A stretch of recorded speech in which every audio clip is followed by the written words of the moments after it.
வணக்கம், நீங்க பார்த்துட்டு இருக்க டெக் ஆப்ஸ் தமிழ் சேனல். இன்னைக்கான வீடியோல நம்ம பார்க்க போறது iPhone 16 Pro ஓட கேமரா ரிவ்யூ. இந்த ஃபோனை நான் வாங்கி கிட்டத்தட்ட ஒரு 10 மாசம் இருக்கும். ஸோ இந்த ஃபோன் உண்மையிலேயே ஒரு வீடியோகிராஃபரா எனக்கு எப்படி யூஸ் ஆச்சு, ஸோ என்னோட ப்ராக்டிக்கல் ரிவ்யூ தான் நான் இந்த வீடியோவில் ஷேர் பண்ண போறேன். ரொம்ப ஸ்பெக்கை பற்றி எல்லாம் பேச போறது இல்லை. ப்ராக்டிக்கலாக இந்த கேமரா யூஸ் பண்ணுறதுக்கு எப்படி இருக்கு, ஒரு DSLR கேமராவை இந்த ஃபோன் ரீப்ளேஸ் பண்ணுமா அப்படிங்கிறது எல்லாத்தையுமே இந்த வீடியோவில் சொல்றேன். In both photography and videography. So நீங்கள் iPhone 16 Pro கேமராக்காக வாங்க போறீங்கன்னா இந்த வீடியோ ஸ்கிப் பண்ணாமல் ஃபுல்லாக பாருங்க. ஒவ்வொரு விஷயமும் ரொம்ப யூஸ்ஃபுல்லாக இருக்கும். ஸோ இப்போ வாங்க வீடியோக்குள்ள போயிடலாம். அதுக்கு முன்னாடி நம்ம சேனலுக்கு இன்னும் நீங்க சப்ஸ்கிரைப் பண்ணலாம், மறக்காம சப்ஸ்கிரைப் பண்ணி பக்கத்துல உள்ள பெல் ஐகானை பிரஸ் பண்ணிக்கோங்க. இந்த வீடியோக்கு லைக் பண்ண மறந்துடாதீங்க. Now let's get into the video.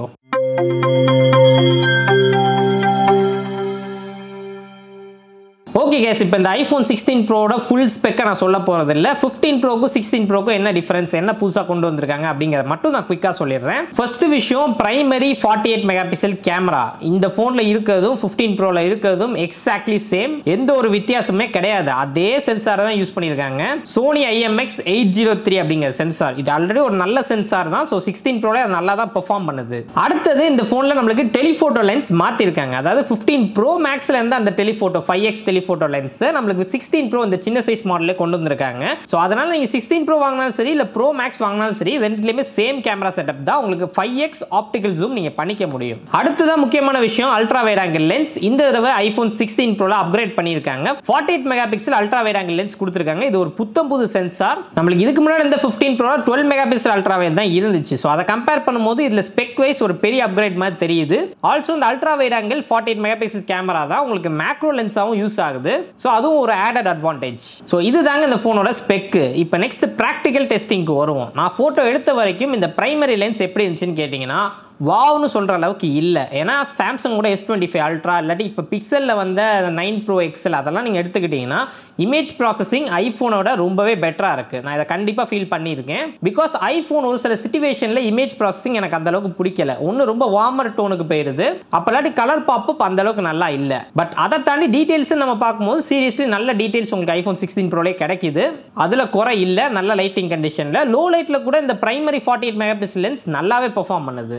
Overall primary லென்ஸை பற்றி கேட்டிங்கன்னா 8 out of 10 கொடுப்பேன். நல்ல கேமரா தான். பட் ப்ரொஃபஷனல் ஒர்க்குக்கு யூஸ் ஆகுமா அப்படின்னு கேட்டிங்கன்னா மேபி நீங்கள் ரால் எடுத்து அதுக்கப்புறம் கலர் கிரேட் பண்ணிங்கன்னா ஓரளவுக்கு இருக்கும் அப்படின்னு நான் சொல்லுவேன். ஸ்டில் அந்த நாய்ஸு, ஆர்டிஃபிஷியல் ஷார்ப்பனிங் இந்த மாதிரி விஷயங்கள்லாம் கண்டிப்பாக இருக்குது. ஸோ ஃபோட்டோகிராஃபியில் iPhone 16 Proவோட கேமரா கண்டிப்பாக DSLR கிட்ட கூட வராது.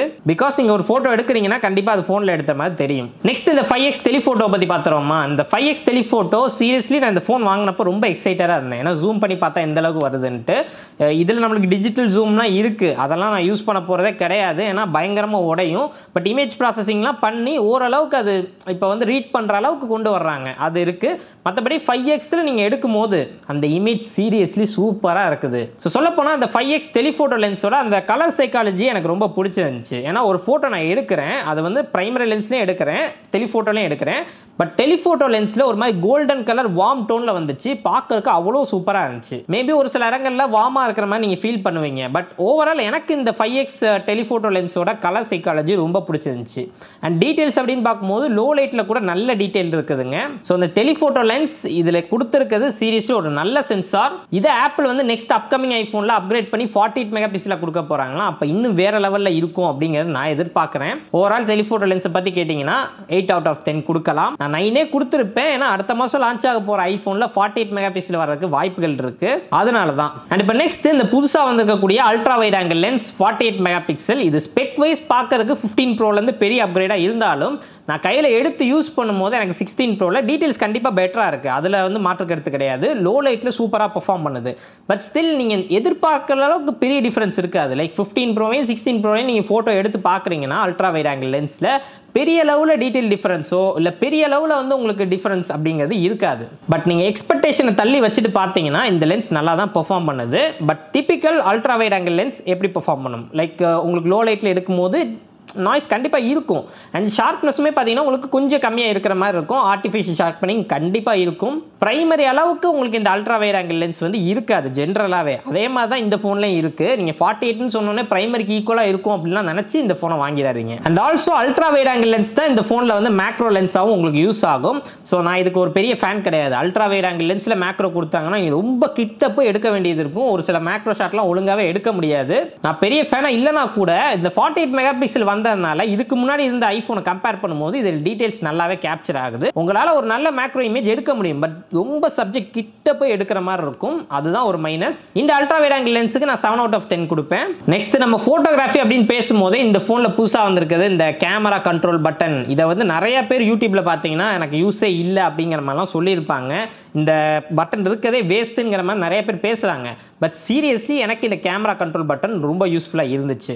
எஸ், யூடியூப்ல நிறைய பேர் சொன்ன மாதிரி நீங்கள் stock iPhone camera app use பண்ணுறீங்கன்னா இது சுத்தமாக வேஸ்ட்டு தான். உங்களுக்கு மிஞ்சி போனால் கலர் டெம்பரேச்சர் அட்ஜஸ்ட் பண்ண முடியும், இல்லாட்டி ஜூம் இன் ஜூம் அவுட் பண்ண முடியும். இந்த மாதிரி பேசிக் திங்ஸ் தான் உங்களுக்கு இருக்கும். அது எல்லாமே நீங்கள் மேனுவலாக ஸ்க்ரீன்லேயே பண்ணிக்கலாம். பெரிய யூஸ் கேஸ் உங்களுக்கு இதில் இருக்காது ஸ்டாக் கேமரா ஆப் நீங்கள் யூஸ் பண்ண வரைக்கும். பட் நான் வந்து ஜென்ரலாக ஃபோட்டோகிராஃபியாக இருக்கட்டும், வீடியோகிராஃபியாக இருக்கட்டும், எல்லாமே பிளாக் மேஜிக் ஆப் இல்லாட்டி மூமெண்ட் ஆப் இது 2 வச்சிருக்கேன்.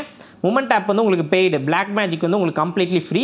ஸோ நீங்கள் அந்த ஆப்புக்குள்ளே போயிட்டு இந்த கேமரா பட்டனை நீங்கள் ப்ரெஸ் பண்ணிங்கன்னா ஏகப்பட்ட ஆப்ஷன்ஸ் வரும். நீங்கள் ஐஎஸ்ஓ, ஷட்டர் ஸ்பீடு, ஒரு கேமராவில் நீங்கள் என்னெல்லாம் அட்ஜஸ்ட் பண்ண முடியுமோ எல்லாமே இந்த கேமரா கண்ட்ரோல் பட்டனில் நீங்கள் பண்ணிக்கலாம். இப்போ நீங்கள் வீடியோ எடுத்துகிட்டு இருக்கீங்க, டக்குன்னு ஷட்டர் ஸ்பீடையோ இல்லை ஆப்பேச்சரையோ இல்லாட்டி ஐஎஸ்ஓவையோ அட்ஜஸ்ட் பண்ணுறது அப்படின்னா இட்ஸ் தட் சிம்பிள் இந்த பட்டன் இருக்கிறதுனால. ஸோ நீங்கள் ப்ரோ கேமரா ஆப் யூஸ் பண்ணுறீங்கன்னா இந்த பட்டனில் ஏகப்பட்ட ஃபீச்சர்ஸ் இருக்குது. நான் இதுக்கு முன்னாடியே வீடியோவில் சொன்ன மாதிரி தேர்ட் பார்ட்டி அப்ளிகேஷன் எந்த அளவுக்கு இன்டர்கேட் பண்ணுறாங்க அப்படிங்கிறது தான் நமக்கு முக்கியம். இந்த பட்டன் உண்மையிலேயே யூஸ்ஃபுல் தான். இப்போ நெக்ஸ்ட் முக்கியமான விஷயத்தை பார்த்துறோமா, இந்த ஃபோனோட வீடியோ குவாலிட்டி. பிகாஸ் ஐஃபோன் நிறைய பேர் வாங்குறது அந்த வீடியோ குவாலிட்டிக்காக தான். ஸோ இந்த ஐஃபோன் 16 ப்ரோவால் 10 bit log video 4K 120 FPS மேக்ஸில் உங்களால் எடுக்க முடியும்.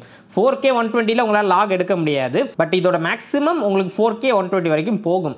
பட் லாக்ல வந்து நீங்கள் ஒரு 4K 24 FPSல எடுக்கிறீங்கன்னு வச்சுக்கோமே, ஃபுட்டேஜ் பார்க்கறதுக்கு அவ்வளோ சூப்பராக இருந்துச்சு, கிளீனாக இருந்துச்சு. ஆர்டிஃபிஷியல் ஷார்ப்பனிங் சுத்தமாக இல்லை. சொல்லப்போனால் இப்போ என்னோட கேமரா இப்போ நான் ரெக்கார்ட் பண்ணிட்டு இருக்கிறது சோனி A7 IIIங்கிற கேமரால தான். அதில் வந்து நான் எஸ்லாக்ல எடுத்து அதுக்கப்புறம் ஃபைனல் கட்டில் போட்டு கலர் கிரேட் பண்ணிட்டு அதுக்கப்புறம் தான் உங்களுக்கு வீடியோ கொண்டு வருவேன். ஸோ இந்த சேம் விஷயத்தை நான் ஐஃபோனில் பண்ணேன்னா உங்களால் டிஃப்ரென்ஸ் கண்டே பிடிக்க முடியாது. நான் கேமராவில் எடுத்தேனா இல்லை ஐஃபோனில் எடுத்தேனான்னு. ஏன்னா அந்த அளவுக்கு ஃபுட்டேஜ் சூப்பராக இருந்துச்சு பார்க்கறதுக்கு. ஒரு சில ஷாட்லாம் நான் எடுத்தேன், அவ்வளோ சினிமேட்டிக்காக இருக்குது. நான் எடுக்கும்போது கூட ஐஃபோனில் இந்த அளவுக்கு கிடைக்கும்னு நான் சுத்தமாக எக்ஸ்பெக்ட் பண்ணல. ஆல்சோ இந்த ஸ்க்ரீனில் பார்க்கும்போது எனக்கு அந்த அளவுக்கு பெருசாக தெரியல. அதை நான் வந்து பிசியில் போட்டு கலர் கிரேட் பண்ணும்போது தான் நான் பார்த்தேன், அவ்வளோ டீட்டெயில் கேப்சர் பண்ணியிருக்கு. ஆல்சோ இப்போ நீங்கள் பார்க்குற எல்லா வீடியோவுமே நான் ஆப்பிள் லாகில் எடுத்து அதுக்கப்புறம் ஃபைனல் கட்டில் நம்மளுக்கு ஆப்பிள் லாக்னு ஒரு லட் இருக்குது, அந்த லட்டை போட்டு அதுக்கப்புறம் நான் கலர் கிரேட் பண்ணது தான். ஸோ நீங்களும் கண்டிப்பாக இந்த மாதிரி ஆப்பிள் லாகில் எடுத்து கலர் கிரேட் பண்ணிங்கன்னா ஃபுட்டேஜ் உங்களுக்கு இந்த மாதிரி கிடைக்கும். ஸோ நம்ம நார்மலாக வீடியோ எடுக்கிறோம்ல ஸ்டாக் கேமரா ஆப்பில், அந்த மாதிரி வீடியோ எடுத்தோம்னா இந்த குவாலிட்டி கண்டிப்பாக கிடைக்காது. ஆர்டிஃபிஷியல் ஷார்ப்பனிங் இருக்கும், நாய்ஸ் உங்களுக்கு நிறையா இருக்கும். இப்போ இந்த கம்பேரிஷன்லேயே நீங்கள் பார்க்கலாம், நான் லாகில் எடுத்ததுக்கும் இதுக்கும் எவ்வளோ வித்தியாசம் இருக்குங்கிறத நீங்க பாருங்க. ஏன்னா நான் ஐபோன்ல மிகப்பெரிய பாசிட்டிவா பார்க்கறதே ஆப்பிள் லாக் தான். ஏன்னா இந்த ஆப்பிள் லாகோட இன்டகிரேஷன் உங்களுக்கு சிப் லெவல்ல உட்பட இருக்கு. அதனால தான் உங்களுக்கு இந்த அளவுக்கு குவாலிட்டி அச்சீவ் பண்ண முடியுது ஐபோன்ல. ஈவன் சாம்சங்ல லாக்ல எடுக்க முடியும் அப்படின்னு அவங்க சொல்லியிருந்தாலும் ஆப்பிள் லாக் கூட கம்பேர் பண்ண முடியாது. அண்ட் இது எல்லாமே நான் பிளாக் மேஜிக் ஆப்ல எடுத்த வீடியோ தான். நீங்க பிளாக் மேஜிக் ஆப்புக்குள்ள போனீங்கன்னா உங்களால அல்ட்ரா வைட்ல லாக் வீடியோ எடுக்க முடியும். மேக்ரோ ஷாட் கூட ஒரு சில நான் ட்ரை பண்ணியிருந்தேன். அதே மாதிரி டெலிஃபோட்டோலயும் உங்களால லாக் எடுக்க முடியும். இட்ஸ் ஆல் கேமராவை விட நிறைய ஆப்ஷன்ஸ் உங்களுக்கு பிளாக் மேஜிக் ஆப்ல இருக்கும். ரொம்ப கம்ஃபர்டபிளா உங்களால வீடியோ ரெக்கார்ட் பண்ண முடியும். ஆல்சோ நான் காமிக்கிற ஃபுட்டேஜ் எல்லாமே நீங்க பாருங்களேன். இதுல வந்து நான் ஸ்டெபிலைசேஷன்லாம் எதுவும் பெருசா போடல. பட் ஸ்டில் கையில வச்சு எடுத்த மாதிரியே இல்ல, அவ்வளவு ஸ்மூத்தா போயிட்டு வருது. ஆல்சோ இந்த போன்ல உங்களால 4K 120 எடுக்க முடியும். அது வந்து நம்மளால லாக்ல எடுக்க முடியாது. பட் ஸ்டில் 4K 120 நான் எடுத்த ஃபுட்டேஜ் நீங்க பாருங்க. அதுல நீங்க ஸ்லோமோ பண்ணீங்கன்னா வேற லெவல் ஸ்மூத்தா வரும். நீங்க ஸ்லோமோ நிறைய எடுப்பீங்கன்னா இந்த 4K 120ல எடுக்கும் போது அதுக்கப்புறம் அதுல கேப்சர் ஆகிற ஒவ்வொரு டீட்டெயிலும் அவ்வளவு சூப்பரா இருக்கும், அவ்வளவு ஸ்மூத்தா இருக்கும். ஸோ ஓவரால் என்னோட வீடியோஸ் எல்லாமே நான் சோனி கேமராவில் எடுத்தாலும் கண்டிப்பா ஐபோன் ஃபுட்டேஜ் அதுக்கு டஃப் கொடுக்குது. ஈவன் நீங்க வந்து இப்போ ஒரு வெட்டிங் ஷூட் போறீங்க இல்லாட்டி ஒரு ஆட் ஷூட் எடுக்க போறீங்க அப்படின்னா தாராளமா நீங்க ஐபோன் 16 ப்ரோ லாக்ல யூஸ் பண்ணலாம். நடுவில் நல்ல ஐபோன் கிளிப் வச்சீங்கன்னா டிஃபரன்ஸ் கண்டே பிடிக்க முடியாது. அது கேமரா எடுத்தா இல்லை ஐபோன்ல எடுத்தாலே தெரியாது, அந்த அளவுக்கு டீடைல்ஸ் இது உங்களுக்கு கேப்சர் பண்ணும். ஸோ இது வந்து என்னோட ப்ராக்டிக்கல் எக்ஸ்பீரியன்ஸ். இதை தாண்டி இந்த போன்ல பாத்தீங்கன்னா நமக்கு ஆக்ஷன் மோட் இருக்கு, சினிமேட்டிக் மோட் இருக்கு, அதுக்கப்புறம் ஆப்பிளோட ஏகப்பட்ட ஃபேன்சி ஃபீச்சர்ஸ் எல்லாமே இருக்கு. அதெல்லாம் நான் பெருசா யூஸ் யூஸ் பண்ணது கூட கிடையாது. ஏன்னா இந்த ஃபோனில் வீடியோவில் முக்கியமான விஷயமே இந்த லாக் தான். அண்ட் நீங்கள் இந்த 16 Pro வாங்கி லாகில் வீடியோ எடுக்க பிளான் பண்ணுறீங்கன்னா மினிமம் 256 GB வேரியன்ட் வாங்கிக்கோங்க. ஏன்னா 128 GB வேரியன்ட் வாங்குறீங்கன்னா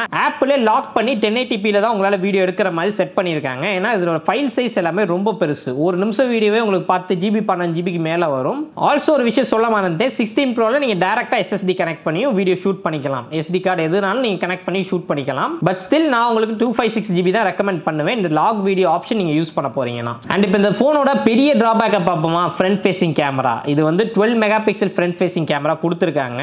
இந்த சேம் சென்சார் தான் நம்மளுக்கு 14 Proல இருந்தே கண்டினியூ ஆகிட்டு இருக்கு. ஈவன் 30,000 ரூபா ஃபோன் கூட இந்த ஃப்ரண்ட் ஃபேசிங் கேமராவோட பெட்டரா பெர்ஃபார்ம் பண்ணும். Totally waste. எனக்கு ஐஃபோனில் பிடிக்காத விஷயமே இந்த ஃப்ரண்ட் ஃபேசிங் கேமரா தான். ஏன்னா இதில் கிடைக்கக்கூடிய அந்த ஷார்ப்னஸ் சுத்தமாக இருக்காது.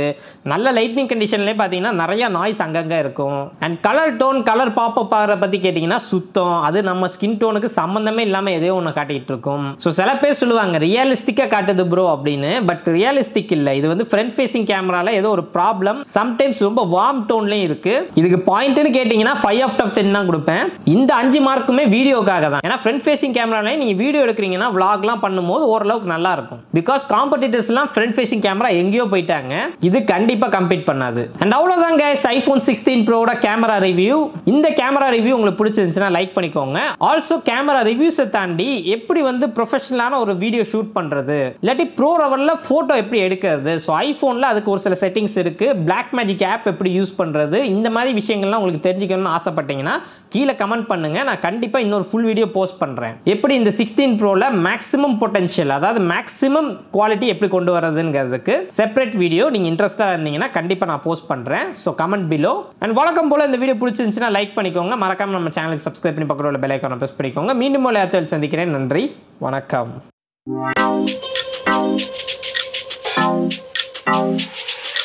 Thank you.